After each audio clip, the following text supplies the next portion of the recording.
Fighting first trust முன்னாள் இராணுவ வீரர்களின் குழந்தைகளின் கல்வி, மருத்துவம் போன்ற தேவையான உதவிகளை செய்து வருகிறது. உங்களால் ஆன பண உதவி செய்யவும். Hi friends, welcome to my YouTube channel SM Thambis. இன்றைக்கி நம்ம எதை பற்றின வீடியோ பார்க்க இருக்கோன்னா, உங்கள் எல்லாருக்குமே தெரியும், போன மாதம் திருச்சியில் ஸ்போர்ட்ஸ் மீட்டிங் நடந்துச்சு. அதுக்காக நம்மளும் நிறையா வீடியோஸ் போட்டிருந்தோம். நம்மளோட சப்ஸ்கிரைபராக இருக்கட்டும், நம்மளோட மெம்பர்ஷிப்பாக இருக்கட்டும், வாட்ஸ்அப் குரூப்பில் இருக்கட்டும், எல்லாருமே அந்த மீட்டிங்க்கு அட்டன் பண்ணியிருந்தாங்க. அவங்ககிட்ட இருந்து நம்ம நிறையா ஃபீட்பேக் வாங்கியிருந்தோம். அதை பற்றின வீடியோ தான். வாங்க வீடியோக்குள்ளே போகலாம். வீடியோ பிடிச்சிருந்தா லைக் பண்ணுங்கள், ஷேர் பண்ணுங்கள். முடிஞ்ச அளவுக்கு தமிழ்நாட்டில் இருக்க அனைவருக்கும் இந்த தகவலை பகிருங்க. ஃப்ரெண்ட்ஸ், ஸ்போர்ட்ஸ் மீட்டிங் போன மாதம் மாண்புமிகு நம்மளோட மத்திய அமைச்சர், பாதுகாப்புத்துறை அமைச்சர் ராஜ்நாத் சிங் சார் வர இருந்தது. அவங்க ஒரு சில காரணத்தினால வர முடியாத காரணத்தினால மாண்புமிகு நம்மளோட அமைச்சர் முருகன் சார் அவங்க தொடங்கி வச்சுருந்தாங்க. அதுக்கு நம்மளோட சென்னை சிடிஏ மரியாதைக்குரிய ஜெயசீலன் ஐயா அந்த நிகழ்ச்சிக்காக நிறையா ப்ரெஸ் மீட் கொடுத்து நிறைய பேரை கூப்பிட்டுருந்தாங்க. ஒரு சில இடத்துல இருந்து பஸ் வரதுக்கு ஏற்பாடு பண்ணியிருந்தாங்க. கடைசி நேரத்தில் அங்கே ஒரு சில இடத்துலேருந்து பஸ் வராமல் போச்சு. இதனாலேயே நிறைய முன்னாள் இராணுவ வீரர்கள் அதிருப்தி அடைஞ்சாங்க. ஏன்னா இராணுவ அமைச்சருக்காக பஸ் கொண்டு வரணும்னு நினச்சாங்களா? நாங்கள் இந்த நோக்கம் பஸ் அனுப்பிச்சு நம்ம போய் சேரணும் தான் நோக்கம், அப்போ ஆளை கூப்பிட்றதுக்காக சேர்க்குறாங்களா அப்படிங்கிற ஒரு சில கருத்து கணிப்பும் நம்ம சமூக வலைதளங்களில் வந்துச்சு. இதுக்கடுத்து அங்கே மீட்டிங் போனப்போ மீட்டிங் ஸ்டார்ட் ஆனது 11 மணிக்கு மேலே தான் அங்கே ஸ்டார்ட் ஆச்சு. அப்போ காலையிலேயே வயசானவங்க, போனவங்க, வச்சவங்க, செஞ்சவங்க, ரொம்ப இருந்தவங்க, அவங்க ரொம்ப கஷ்டப்பட்டு தான் அந்த ஸ்போர்ட்ஸோட குறைதீர்ப்பு முகாமில் கலந்துக்கிட்டாங்க. முதல்ல இந்த ஸ்போர்ட்ஸ் குறைதீர்ப்பு முகாம் நடத்துகிறாங்க அப்படின்னா இது நல்ல விஷயம். ஸ்போர்ட்ஸ் யார் யாருக்கெல்லாம் தெரியலையோ அவங்களுக்கு ரீச் பண்ணுறதுக்கு இது ஒரு நல்ல விஷயமா இருக்குது. ஏன்னா கிட்டத்தட்ட ஒரு 200க்கு மேலே அவங்க முகாம் நடத்திட்டாங்க. இப்போ இவ்வளவு முகாம் நடத்தியும் ஒவ்வொரு தடவை கூட்டம் போடும்போதும் இவ்வளவு முன்னாள் இராணுவ வீரர்கள் அந்த கூட்டத்தில் கலந்துக்கிட்டு அவங்களோட கோரிக்கையை வைக்கிறாங்க. இப்போ இதுக்கு முன்னாடி நடைபெற்ற கூட்டத்தில் எத்தனை பேருக்கு அந்த தீர்வு நடந்திருக்கு, நடக்கலை, இதை பற்றின தகவலை அடுத்தடுத்த மீட்டிங்கில் அவங்க கொடுத்தாங்கன்னா ரொம்ப நல்லாயிருக்கும். ஏன்னா அந்த ஸ்போர்ட்ஸ் மீட்டிங்கில் அவங்க கலந்துக்கிட்டு அவங்களோட குறைகளை சொல்லும் போகும்போது அவங்க என்ன பண்ணுறாங்கன்னா, ஒரு இண்டிவிஜுவலாக என்ன பண்ண முடியுமோ ஆஸ் பர் இண்டிவிஜுவல் ஒரு இசேவை மையத்துலேயோ நெட் சென்டர்லேயோ இல்லை ஸ்போர்ட்ஸை பற்றி நல்லா தெரிஞ்ச யார் மூலமாகவோ அவங்க பண்ணுறாங்களோ அதை தான் அங்கே ஸ்போர்ட்ஸ் மீட்டிங்கில் அவங்க அங்கே இருக்க அதிகாரிகள் ட்ரைனிங் கொடுத்து அவங்க பண்ண வைக்கிறாங்க. ஏன்னா அதுதான் அதோட நோக்கம். எக்ஸ்ட்ரா அவங்க ஒன்றும் டேரெக்டாக உங்களுக்கு யாரும் உடனே கையிலேயே உங்களுக்கு பேரை சேர்க்க போகிறதில்ல, இல்லை வேறு எந்த எம்எஸ்சிபியோட கால்குலேஷனோ எதுவோ உடனே நீங்கள் புகார் கொடுத்தோடனே ஓகே அப்படின்னு சொல்லி கம்ப்யூட்டரில் அடித்து அவங்களுக்கு உடனே கொடுக்க போகிறதில்ல. ஏன்னா அவங்க கம்ப்ளைண்ட் ரைஸ் பண்ணுவாங்க, டிக்கெட் ஐடி கொடுப்பாங்க. அது ஒரு 15 நாள், 20 நாள், ஒரு மாதம் கழித்து அது ஓகே ஆகி உங்களுக்கு வரும். இதுதான் அங்கே நடந்துக்கிட்டு இருக்குது. ஸ்போர்ட்ஸை பற்றி நம்ம கிட்டத்தட்ட ஒரு 100 வீடியோஸ்க்கு மேலே போட்டாச்சு, நம்ம சேனல்லே இருக்குது. ஸ்போர்ட்ஸ் தெரியாதவங்க ஸ்போர்ட்ஸை எப்படி ஆப்ரேட் பண்ணணும், அதில் என்னென்ன விஷயங்கள்லாம் இருக்குது, என்ன டாக்குமெண்ட்ஸ்லாம் கேட்குறாங்க, எப்படி அப்லோட் பண்ணணும், இந்த மாதிரி விஷயங்களுக்கு நம்ம சேனலில் நீங்கள் பாருங்கள். அதிலே நம்ம நிறைய வீடியோஸ் கொடுத்துருக்கோம். அதனால் இந்த குறைதீர்ப்பு முகாமில் யாருக்கு பக்கத்தில் இருக்கோ அவங்க கண்டிப்பாக போகாதவங்க நம்ம சேனல்லே நம்ம நிறையா வீடியோஸ் போட்டிருக்கோம், நீங்கள் அதை பாருங்கள். இப்போ இந்த குறைதீர்ப்பு முகாமில் கலந்துக்கிட்டவங்க எல்லாருக்குமே அந்த தீர்வு நடந்துருச்சா அப்படின்னு சொல்லி கேட்டிங்கன்னா இல்லை.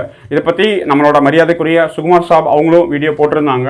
ஏன்னா அவங்களோட பல நாள் குறைகள் இருக்குது. கிட்டத்தட்ட 6 மாதம், 1 வருஷமாக அவங்க போட்ட குறைகளையே ஸ்போர்ட்ஸ் இன்னும் தீர்க்க முடியாமல் இருக்காங்க.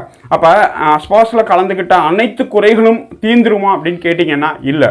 ஏன்னா அதுக்கான முறையான டாக்குமெண்ட்ஸ் வேணும், முறையான பார்ட் ஆர்டர்ஸ் வேணும். ஆல்ரெடி நீங்கள் பார்ட் ஆர்டர் பண்ணியிருக்கணும் உங்கள் ரெக்கார்டில். அதுக்கப்புறம் தான் அது இருந்துச்சுன்னா மட்டும்தான் ஸ்போர்ட்ஸில் நீங்கள் போய் கம்ப்ளைண்ட் போட முடியும்.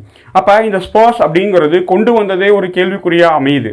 ஏன்னா நம்ம ஸ்போர்ட்ஸோட நோக்கமே உங்களோட டாக்குமெண்டேஷன் டிஜிட்டலைஸ் ஆகணும். அதுக்கடுத்து உங்களுடைய வீட்டில் இருந்தபடியே, உங்களோட வீட்டில் இருந்தபடியே உங்கள் கம்ப்யூட்டர் மூலமாகவோ உங்கள் மொபைல் மூலமாகவோ உங்களோட டாக்குமெண்ட்டில் இருக்க பிரச்சனைகளை சரி செய்கிறதுக்கான வழிவகை தான் இந்த ஸ்போர்ட்ஸ். இதுக்காக நீங்கள் ஜில்லா சைனிக் போர்டுக்கோ, நீங்கள் ராஷ்ட்ரிய சைனிக் போர்டுக்கோ, நீங்கள் கேஎஸ்பிக்கோ இல்லை உங்கள் ரெக்கார்டுக்கோ அலையணுங்கிற அவசியம் கிடையாது. அப்படிங்கிற நோக்கத்துக்கு தான் இது கொண்டு வரப்பட்டது. இது நம்ம ஸ்போர்ட்ஸோட அஃபிஷியல் போர்ட்டல்லையே அவங்களோட மிஷின் என்ன அப்படின்னு சொல்லி கொடுத்துருப்பாங்க. ஆனால் அந்த நோக்கம் இங்கே நிறைவேற மாட்டேங்குது. திரும்ப திரும்ப நீங்கள் ஒரு பார்ட் ஆர்டர் பண்ணுறதுக்கோ இல்லை மற்ற பேர் சேஞ்ச் பண்ணுறதுக்கோ டேட் ஆஃப் பர்த் மாற்றுறதுக்கோ உங்களோட ஜில்லா சைனிக் போர்டை அணுகிற மாதிரி தான் இருக்குது.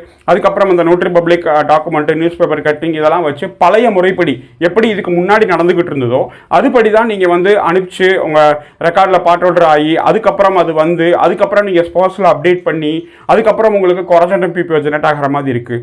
இந்த விஷயத்தை குறைக்கணும், இந்த ஷார்ட் அவுட்டை சரி பண்ணணும். ஏன்னா இப்போ நம்ம ஜில்லா சைனிக் போர்டில் அனுப்பிச்சாலும் அவங்களும் அங்கே ரெக்கார்டுக்கு தான் அனுப்ப போகிறாங்க. அதுக்கு நம்ம டேரெக்டாகவே வீட்டில் இருந்தபடியே அந்த விஷயத்தை ஆன்லைனில் அப்லோட் பண்ணுறதுக்கு ஸ்லாட் ஓப்பன் பண்ணியிருக்காங்க. ஆனால் அது பண்ணால் அதை அவங்க ஏற்றுக்க மாட்டேன்றாங்க, ரிஜெக்ட் பண்ணுறாங்க. இப்போ இது ஏன்னா ரெக்கார்டுக்கும் ஜில்லா சைனிக் போர்டுக்கும் இண்டிவிஜுவலுக்கும் நடக்கிற டிஸ்டன்ஸ் தான் இதுக்கு காரணம். ஸ்பார்ட்ஸில் நீங்கள் எந்த ஒரு கம்ப்ளைண்ட் போட்டாலும் அதோட பென் பிக்சர் வரமாட்டேங்குது. இதுக்கு முன்னாடி நடந்த நம்ம ஸ்பார்ட்ஸ் குறைதீர்ப்பு முகாம்லேயும் நம்ம சொல்லியிருந்தோம், பென் பிக்சர் வேணும். ஒரு கம்ப்ளைண்ட்டை வந்து அவங்க அக்செப்ட் பண்ணுறாங்க இல்லை ரிஜெக்ட் பண்ணுறாங்க அப்படின்னாங்கன்னா ரிஜெக்ட் பண்ணுறதுக்கான காரணம் என்ன, எதுக்காக ரிஜெக்ட் பண்ணுறீங்க, இந்த காரணத்தை கீழே ரிமார்க்ஸ் அப்படின்னு சொல்லி போட்டு அவங்க கொடுக்கணும். அதை கொடுக்கவே மாட்டேன்றாங்க. நம்ம அப்ளை பண்ணுவோம் ரிஜெக்டட், அப்ளை பண்ணுவோம் ரிஜெக்டட், அப்ளை பண்ணுவோம் ரிஜெக்டட். இது எந்த வகையில் நியாயம்? அப்போ ரிஜெக்டட்னா ரிஜெக்டட். அதுக்கான காரணத்தை சொன்னாங்கன்னா அடுத்து அந்த முன்னாள் இராணுவ வீரர்கள் தெரியாதவங்க அந்த தவறை வந்து சரி செஞ்சு திரும்பவும் ஒரு 15 நாள் 1 மாதம் கழிச்சு ரீஅப்ளை பண்ணி வீட்டில் இருந்தபடியே அவங்க சரி செய்கிறதுக்கு நிறையா வாய்ப்பு இருக்குது. இது ஆகலை அப்படிங்கிறது தான் இந்த ஸ்பார்ட்ஸ் குறைதீர்ப்பு முகாமில் நம்ம போய் கலந்துக்கிட்டு அங்கே அதை அங்கேயாவது நம்ம பேச்சு கேட்பாங்களா அப்படிங்கிற ஒரு எண்ணத்தில் தான் பல முன்னாள் இராணுவ வீரர்கள் அங்கே வராங்க. இதை சரி செய்யணும். நம்ம மரியாதைக்குரிய ஜெயசீலன் ஐயா வந்து ரொம்ப முயற்சி எடுத்து அவங்க பண்ணுறாங்க, செய்கிறாங்க. ஏன் நம்ம இது வந்து நம்ம சொல்கிறோன்னா இதுக்கு முன்னாடி அந்த சென்னை சிடிஏ அந்த ஒரு பதவியில் இருந்த அதிகாரிகள் எத்தனையோ பேர் இருந்திருக்காங்கன்னு இப்போ நான் போடுறேன். அவங்க யார் என்ன ஏது அப்படின்னு சொல்லி முன்னாள் இராணுவ சமுதாயத்துக்கும் இல்லை பொதுமக்களுக்கும் மீடியா பர்சனுக்கும் இவ்வளோ தெரியறதுக்கு வாய்ப்பு கிடையாது. அந்த பதவியில் இதுக்கு முன்னாடி எத்தனையோ அதிகாரிகள் அந்த பதவியில் இருந்தாலும் ஜெயசீலன் ஐயா வந்ததுக்கப்புறம் காஃபி வித் கண்ட்ரோலர் அப்படின்னு சொல்லி ஒவ்வொரு திங்கக்கிழமையும் ஐயா வந்து மீட்டிங் கூப்பிடுறாங்க. இல்லாதவங்களை வந்து சரி செய்ய முயற்சி பண்ணுறாங்க, மற்ற விஷயங்கள் செய்ய முயற்சி பண்ணுறாங்க.